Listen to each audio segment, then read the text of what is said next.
والتسليم على سيدنا محمد وعلى آله وأصحابه والتابعين ومن تبعهم بإحسان إلى يوم الدين. سبحانك لا علم لنا إلا ما علمتنا إنك أنت العليم الحكيم.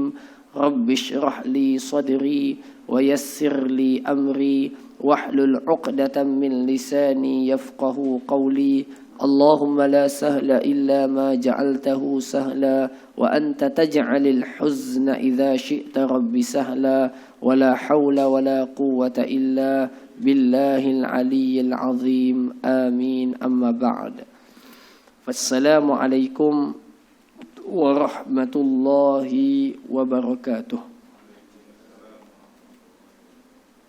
Yang berusaha barisan ahli jawatan kuasa yang saya kasihi, kepada seluruh para hadirin muslimin dan muslimat, mukminin dan mukminat, mudah-mudahan Allah Azza wa Jalla merahmati pertemuan kita, Allah memberkati majlis kita, Allah mengampunkan dosa-dosa kita, Allah mengikhlaskan niat saya dan niat kita semua. Seandainya ada niat-niat yang tidak baik, tujuan-tujuan yang tidak baik, Allah pandu dan betulkan niat kita semua. Dan mudah-mudahan majlis kita pada pagi ini dikira dan dihitung oleh Allah sebagai taman daripada taman-taman syurga, yang mudah-mudahan menjadi sebab untuk kita semua dimasukkan oleh Allah Subhanahu wa ta'ala ke dalam syurganya. Allahumma amin, Allahumma amin, Allahumma amin. Hadirin semua, insya-Allah ta'ala pertemuan kita pada pagi ini adalah menyambung tadabbur daripada suratul Muddathir, daripada suratul Muddathir.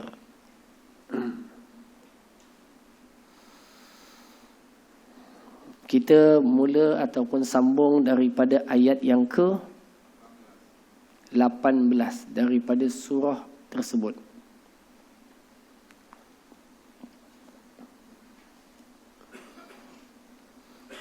أعوذ بالله من الشيطان الرجيم.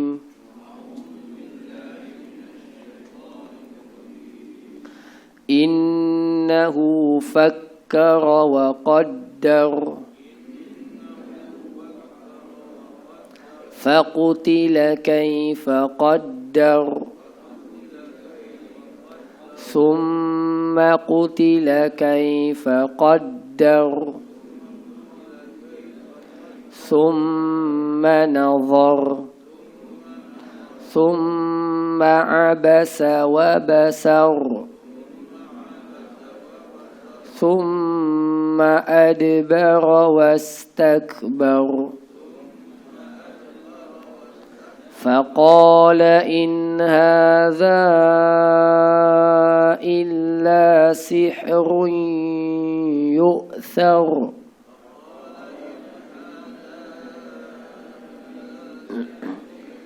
إن هذا إلا قول البشر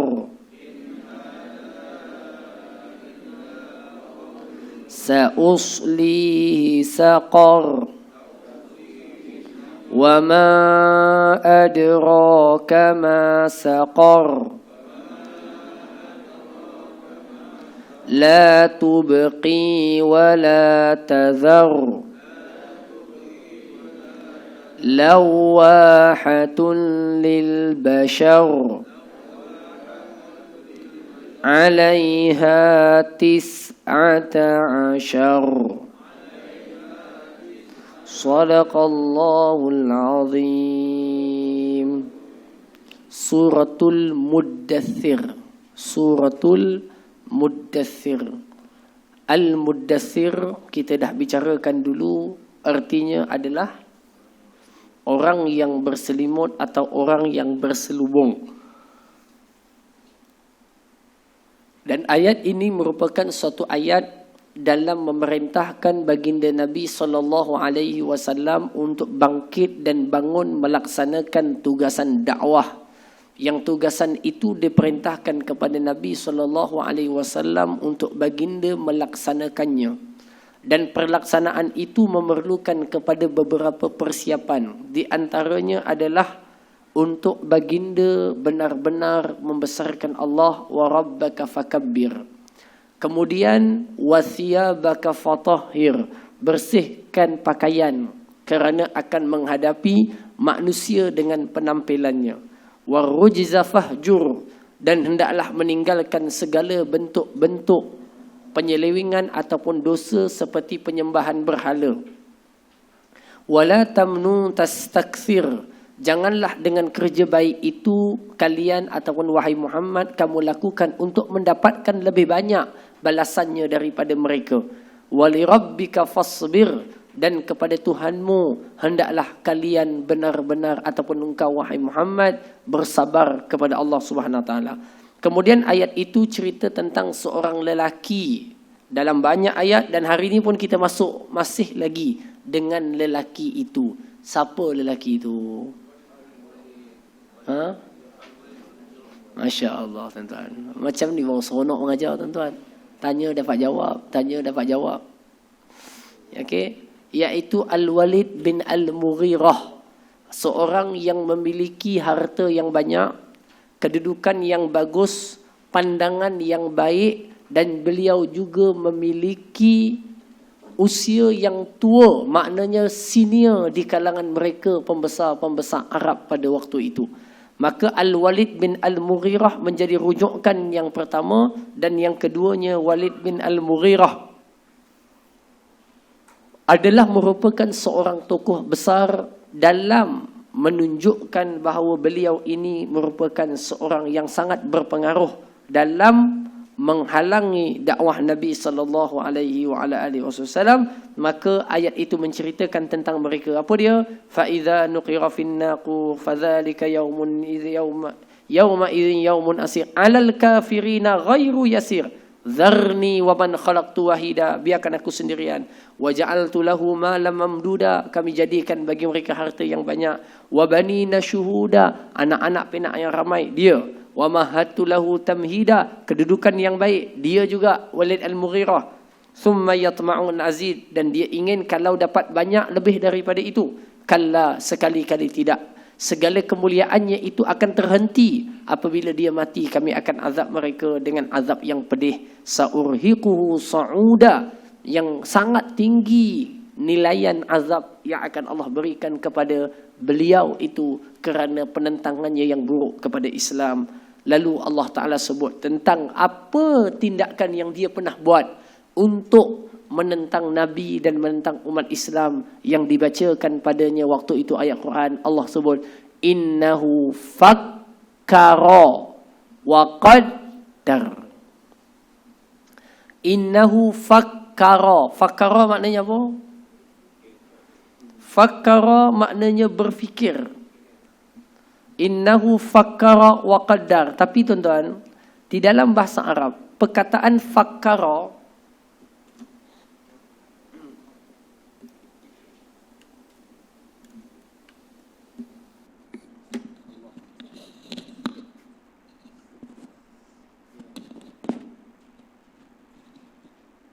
dalam bahasa Arab, kalau fikir sahaja, fakara.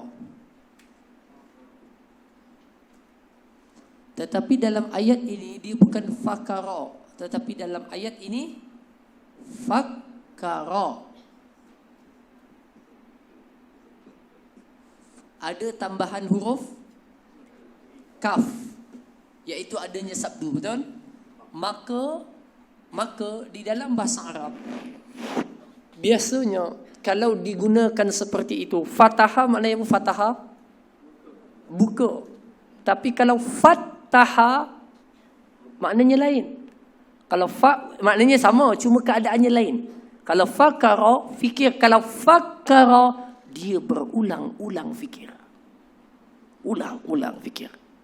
Maknanya dia fikir banyak kali, bukan sekali. Dia fikir banyak kali.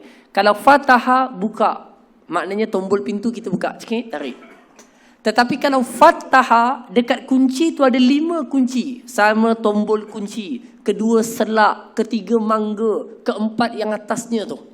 Jadi dia buka. Fataha. Maka ini adalah kebiasaan.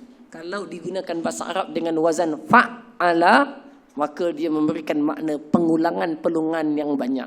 Maka bila fakkara, dia berfikir dengan ulang lagi fikir, dia ulang lagi fikir, dia ulang lagi fikir. Siapa yang ulang fikir ni? Walid bin Al-Mughirah. Wa qaddar, dan dia cuba mengkadarkan macam mana ya? Apa? Kadar tu maknanya apa tuan-tuan? Dia cuba kadarkan maknanya apa? Dia dah fikir, dia kata kita macam ni lah. Kita cuba kata bahawa Muhammad ini gila. Lepas tu dia fikir balik semula. Kalau gila, orang pun tahu, kenal orang gila ni macam mana cakap dia. Tak boleh, dia kata. Dia fikir lagi, kita cuba kadarkanlah bahawa Muhammad ini seorang tok bomoh. Lepas tu dia fikir balik. Thumma nazar. Quran kata lepas tu apa? Thumma nazar. Faqutila kaifa qaddar. Alangkah buruknya apa yang dia cuba kadarkan kepada Muhammad itu. Maknanya apa? Dia cuba kadarkan Nabi itu sebagai seorang gila. Kemudian dia cuba kadarkan Nabi itu sebagai seorang sebagai seorang bomoh. Tak jadi juga. Dia kata ini mungkin seorang penyair. Tak jadi juga. Kan? Summa qutila. Alangkah binasanya dengan apa yang dia cuba tuduhkan itu. Okey. Jadi berapa tuduhan tuan-tuan dibuat? Pertama, gila. Kedua, bomoh. Ketiga, penyair. Yang keempat, pemisah di antara manusia, iaitu ahli keluarga. Dia cuba menyatakan Nabi seperti itu. Faqutila kaifa qaddar. Alangkah buruk dan binasanya tuduhan yang dia cuba lemparkan kepada Nabi Muhammad sallallahu alaihi wasallam itu. Perkataan qutila ni dalam bahasa Arab, kalau ikutkan maknanya bunuh, betul? Qatala maknanya bunuh kan? Qatala maknanya bunuh. Tetapi ia digunakan kadang-kadang selalu dalam bahasa Arab dengan makna apa? Dengan makna alangkah binasanya dan buruknya ataupun celakanya seseorang itu. Maka digunakan qutila dengan makna bunuh. Maknanya dibunuh dia dengan apa yang disangkakan tadi. Maknanya apa? Binasalah dia dengan segala tuduhan yang cuba dilemparkannya tadi. Faqutila kaifa qaddar. Summa qutila kaifa qaddar. Kemudian alangkah buruknya dengan apa yang cuba ia andaikan kepada baginda Nabi sallallahu alaihi wasallam. Summa nazar. Kemudian dia fikir balik. Tuan-tuan, tu ni namanya ni orang bijak. Al-Walid ni memang orang bijak dan cerdik. Dia setiap kali cuba menuduh dan mengandaikan Nabi dengan suatu andaian, dia fikir dengan betul-betul dalam sangat. Dalam dia fikir. Dia fikir dengan penuh dalam. Dia fikir kalau kita kata gila, dia sendiri fikir. Dia kata, okay. Dia fikir dalam, dia kata tak mungkin boleh kita kata gila. Sebab orang gila minum pun tak betul, cakap pun tak betul, jalan pun kadang tak betul, buang air pun di mana-mana. Tapi Muhammad tak macam tu. Dia hidup dalam keadaan yang betul. Alhamdulillah. Yahdikumullah yuslihkum balakum. Dia hidup dalam keadaan betul. Tak boleh kita nak katakan dia gila. Dia sendiri yang fikir. Bukan orang timur kan, dia fikir. Maknanya dia ni memang cerdik. Bila dia nak katakan penyair, dia fikir dalam-dalam. Boleh ke nak kata penyair? Kalau penyair macam ni, dia bukan macam ni, dia bukan macam ni. Dia fikir. Sampai akhirnya Allah Ta'ala sebut dalam Quran, Summa nazar. Dia renung fikir. Apa jalan cara nak bagi orang tak ikut Quran? Sebab Quran memiliki gaya bahasanya yang sangat indah. Tuan-tuan, Abdullah bin Jubair, kalau tak silap saya, ketika dia pertama kali masuk Islam, adalah sebab dia mendengar bacaan ayat Quran. Ayat Quran yang dia baca tu, dia dengar Nabi baca dalam sembahyang maghrib. Kali pertama dia dengar. Nabi baca daripada surah Tur. Surah At-Tur. Tur. Pot, waw, ra, Tur. Nabi baca surah Tur, dia dengar tuan-tuan. Dia kata, aku seperti nak terbang mendengar bacaan itu. Dan akhirnya dia masuk Islam. Hanya dengan dengar bacaan Quran. Inilah yang ditakuti oleh orang musyrikin Mekah. Sebab orang Arab bila dengar je bacaan Quran, dia menjadikan orang itu hilang daripada emosi atau pertimbangannya. Dia jadi macam, seronok tak terkata, indah tak terkata, sehingga di awang-awangan. Sebab itu Walid bin Al-Mughirah, dia sangat geram dan benci terhadap Quran dan fikir secara jalan, apa jalan kita nak bagi Quran ini. InsyaAllah tuan-tuan, tajuk Quran ini kita akan bahaskan subuh hari Khamis nanti insyaAllah. Okey, dekat Masjid Muttaqin dalam tajuk Nuzulul Quran. Subuh masjid sini. Tuan-tuan doakan saya bangun sahur lah. Kalau tak bangun sahur, mana tak datang sini lah. Tuan-tuan, hadirin semua. Sahur kat sini ya. Tarikh ni tuan-tuan, Haji Razak dia minta awal, saya rasa sebelum Ramadan kot. Ya. Dan masjid lain minta sampai 3 ke 4 masjid tuan-tuan. Saya sampai punya kesian kat masjid tu, saya kata telefon sendirilah Masjid Muttaqin tu, minta dia tukar orang, minta tukar saya ke sana, orang lain ke sini. Betul tak? Jadi insya-Allah kita akan bahaskan bersama satu tajuk berkaitan dengan nuzulul Quran. Yang Quran ni tuan-tuan, kitabnya luar biasa. Quran ni kitabnya luar biasa sangat. Sangat-sangat luar biasa. Cuma satu je, kita tak tahu kadar luar biasanya Quran, melainkan kita tahu Quran ni banyak pahala. Tu je sebenarnya, itu kesilapan kita. Quran cuma banyak pahala je, itu silap yang amat besar. Bila kita salah faham terhadap pandang Quran, tuan-tuan, kita melakukan salah banyak terhadap Quran. Itu yang Quran cuma baca untuk orang mati, Quran cuma baca nak halau jin, Quran cuma baca kalau kena rasuk, Quran cuma baca kalau nak ambil berkat. Baca itu semua betul, boleh. Baca dekat air ambil berkat, boleh. Baca dekat rumah untuk halau hantu, boleh. Baca untuk sembuh, boleh. Tetapi Quran memiliki satu peranan yang sangat besar lebih daripada itu. Tadi pagi saya sempat baca satu buku, dan buku itulah nanti saya gunakan untuk tajuk Khamis nanti, tuan-tuan. Buku itu bertajuk Innal Qur'ana Sirru Nahdatina. Sesungguhnya Quran ini adalah rahsia kemajuan dan kebangkitan umat ini. Cuma cara pandang Quran tu je yang kita nak kena betul. Quran ni tuan-tuan, saya boleh nak katakan dia ni macam mekanik. Kalau kita nak betulkan kereta, kita akan ada mekanik yang betulkan macam tu, nak baiki, nak pasang turbo. Quran ni dia macam mekanik yang akan baiki dalaman kita. Baiki hati kita, baiki akhlak kita, baiki cara pemikiran kita, baiki sudut pandang kita. Akhirnya kita itu jadi orang yang sangat-sangat hebat dengan Quran. Kalau betul cara kita interaksi dengan Quran, dan hebatnya kita itu akan melahirkan orang yang sepertinya kalau ikut Quran yang betul, jadi masyarakat yang sangat hebat. Tuan-tuan, macam mana zaman awal pernah menempuhi jalan-jalan itu dengan Quran saja, mereka menjadi suatu generasi yang hebat. Cuma silap faham kita terhadap Quran, sempit pandang kita terhadap Quran, dan beberapa perkara terhadap Quran yang salah kita buat, menjadikan Quran hanya dipandang sebagai satu sudut saja. Quran ni tuan-tuan, dia boleh ubah kita, ubah diri saya, ubah tuan-tuan menjadi orang yang sangat unik sekali. Unik pada rohani, unik pada cara berfikir, unik cara bertindak, unik pada cara berjihad, unik pada jalan dan cara bagaimana kita berinteraksi dengan manusia yang lain. Sehingga orang tengok, oi, dia ni hebat betul lah, bagus betul lah. Di sana pun ini pun ini pun ini, itu pun ia. Dia kata, siapa yang merubah dirinya jadi begitu? Quran. Tuan-tuan tengok orang tu, Masya Allah, rohaninya kuat sekali, akalnya tajam sekali, cara berfikirnya luas sekali, emosinya sangat stabil sekali. Itu dan ini, tuan-tuan, yang boleh merubah itu Quran. Quran luar biasa tuan-tuan. Cuma kita nak kena tahu je cara macam mana ta'amul kita dengan Quran bagi betul. Kalau betul tuan-tuan, Quran memang membawa perubahan yang hebat. Sejak daripada zaman dulu, Walid bin Al-Mughirah fikir banyak cara macam mana nak larikan orang daripada Quran yang dibacakan oleh Nabi Muhammad sallallahu alaihi wasallam. Oleh itu tuan-tuan, kita yang dah ada Quran ni tuan-tuan, tolong hadapi ia dengan baik dan betul. Bulan Ramadan ni tuan-tuan banyakkan baca, okeylah tuan-tuan, banyakkan pahala, tetapi tuan-tuan kena ingat juga kita memiliki satu tugasan lain, macam mana memandang Quran dengan pandangan yang betul. InsyaAllah tuan-tuan, Quran luar biasa. Tuan-tuan akan rasa keluar biasaannya Al-Quran kalau betul nanti cara kita memahami dan berinteraksi dengan Al-Quran. Dan salah satu kita belajar ni tuan-tuan adalah satu cara nak betulkan pandangan kita terhadap kitab suci Al-Quran Al-Karim.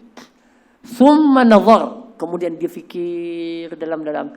Summa abasa wa basar. Ingat tak surah yang kita belajar dulu? Surah Abasa wa Tawalla. Anja'ahul a'ma. Okay. Abasa maknanya apa? Akhirnya wajah mukanya masam. Maksudnya apa? Dia fikir. Kita, tak boleh. Dia sendiri masam. Seorang-seorang jadi masam. Sebab apa? Dia buntu memikirkan apa alasan nak bagi orang jauh daripada Quran. Nak kata ini tak kena. Nak kata sihir tak kena. Nak kata mantra tak boleh. Nak kata kalam tak boleh. Tak boleh. Susah sangat. Sedangkan Al-Walid adalah orang yang sangat cerdik. Tapi akhirnya dia buntu. Summa abasa wa basar. Okay? Dan bertambah masam. Lagi berkerut wajahnya. Nampak tuan? Lagi berkerut wajahnya. Abasa wa basar. Kerut wajahnya. Ish, macam mana nak buat ni? Geram suruh. Tuan-tuan, ini adalah kesan daripada orang. Summa adbara wastakbar. Kemudian akhirnya dia punya dah tak jadi dah, tuan-tuan. Nak buat macam mana pun tak tahu, tuan-tuan. Akhirnya summa adbara. Dia pun berpaling. Tuan-tuan, dia berpaling, dia kata, ish, tak boleh. Wal atrah, tapi tetap, tuan-tuan tengok, dia dah tak dapat, tapi tetap apa dia? Dia mengambil keputusan untuk terus menolak dan melawan Al-Quran. Walaupun dia tak ada jalan dah keluar. Tuan-tuan, ini maknanya apa? Tuan-tuan tengok. Inilah maknanya sombong. Sombong maknanya apa, tuan-tuan? Sombong tu bongkak. Bongkak tu maknanya apa? Sombong. Sombong maknanya apa? Bongkak. Bongkak, congkak. Sungguh-sungguh lah, tuan-tuan. Sombong tu apa? Tuan-tuan, dalam hadis, saya pagi tadi baca hadis. Pagi tadi baca dekat surau sendirilah, baca sendiri. Satu hadis, sahabat tanya kepada Nabi sebut, tidak akan masuk ke dalam syurga orang yang dalam hatinya ada sikit pun sombong, tak akan masuk. Ada sikit sombong, tak akan masuk ke dalam syurga. Lalu sahabat bertanya, wahai Rasulullah, adakah orang itu kalau berpakaian kemas dan cantik, berambut rapi, rambut rapi, pakaiannya kemas, seluarnya kemas, cantik, adakah itu sombong? Nabi kata tak. Itu adalah keindahan dan kecantikan, dan Allah suka kepada yang cantik. Tuan-tuan pakai kemas, butang habis sampai atas. Saya pula tak butang, tuan. Butang sampai atas, kemas, kan? Okay. Seluarnya pun kemas, tudungnya pun rapi, pakaiannya pun baik. Orang pandang pun, orang tengok pun, oh, senang, sedap dia tengoknya. Tuan-tuan, itu tu adalah baik dalam pandangan Islam. Kenapa? Kerana itu menyenangkan orang yang tengok. Dia bukan mesti coraknya banyak. Maknanya gelangnya besar-besar. Kadang-kadang orang tengok pun rimas, ya Allah, tak berat ke? Gitu. Dia punya kerongsangnya tu penuh dekat tudung. Dia bukan macam tu. Dia tengok, orang tengok tu senang je. Tak adalah orang tengok, ya Allah, teruk benar, scarf dia tu sampai ke mata. Tuan-tuan, lepas tu rambutnya terkeluar sampai ke dagu. Orang tengok pun rimas. Tak. Dia lihat senang. Tuan-tuan, lalu ketika sahabat bertanya kepada Nabi, adakah orang yang pakaiannya kemas, rapi rambutnya, indah pakaiannya, itu orang yang sombong? Nabi kata, tak, itu keindahan. Dan Allah suka kepada perkara yang indah. Kemudian Nabi kata apa? Sombong itu adalah menolak kebenaran sedangkan dia tahu itu kebenaran. Dan dia memperlekeh atau memperkecil manusia yang lain. Itu sombong. Sombong. Tuan-tuan cakap kat saya, Ustaz, nak masuk masjid kena pakai mask. Saya kata tak apa, tak boleh. Okey, tak apa, tak payah. Tak Ustaz, ini yang betulnya masuk memang pakai mask. Yang tak betulnya masuk tak pakai mask, contohnya. Tuan-tuan faham? Kebenaran adalah pakai mask, contohnya. Tetapi sengaja seorang itu tolak, dia kata tak ada apa-apa, tak apa dan sebagainya, tuan-tuan, maka orang itu namanya sombong. Kerana kebenaran dia tahu apa. Dan dia menolak sepertinya. Masuk masjid kaki kanan. Kita kata masjid kanan. Tak, dia kata kamu tak ngaji habis lagi. Kiri pun boleh juga. Sebenarnya dia tahu kebenaran masuk kaki kanan. Dia sengaja menolaknya. Menolak kebenaran sedangkan dia tahu itu benar. Itu namanya sombong. Tuan-tuan, Al-Walid bin Al-Mughirah, dia sendiri dah habis idea dah nak tolak Quran macam mana. Habis idea dah. Dia tahu Quran itu memang benar. Tapi sengaja dia menolaknya kerana tu. Summa adbara wastakbar. Dia sombong dan angkuh. Itu sifat tuan-tuan. Dan tuan-tuan kita kena ingat, sombong ini menolak hidayah daripada ada dalam diri kita. Sebab kesombongan. Sebab tu kita kena selalu mohon kepada Allah lindung daripada sifat sombong. Sombong ni senang berlaku tuan-tuan. Kalau ada kelebihan je, senang ada sombong. Macam kita selalu pergi kuliah. Kita banyak pergi kuliah. Ada kawan kita sekali-sekala je pergi kuliah. Itu pun lama dah tak datang dah. Jadi kalau kita selisih pandang dengan dia, kita kata, kamu mana tahu kamu tak pergi kuliah. Tengok tuan. Sebenarnya yang dia cakap itulah yang betul. Yang kita punya yang salah. Tetapi kerana kita merasakan kelebihan di pihak kita, lalu kita menolak kebenaran yang ada padanya. Wal'iyadzubillah. Semoga Allah pelihara kita daripada sifat itu. Faqala in hadza illa sihrun yu'sar. Tuan-tuan tengok dia kata apa. Dia akhirnya, Cikgu Musaffar, akhirnya keputusan yang diambil oleh Al-Walid, dia kata apa? Sebenarnya Quran ini adalah perkataan sihir dah. Tu je. Maknanya dalam banyak-banyak cubaan, jampi, mantera, gila, apa, akhirnya dia nak katakan bahawa Quran ini adalah satu sihir yang dituntut atau sihir yang memberikan kesan kepada orang yang dengar. Orang dengar, berubah jiwanya. Orang ini berubah hatinya. Dia kata inilah namanya sihir.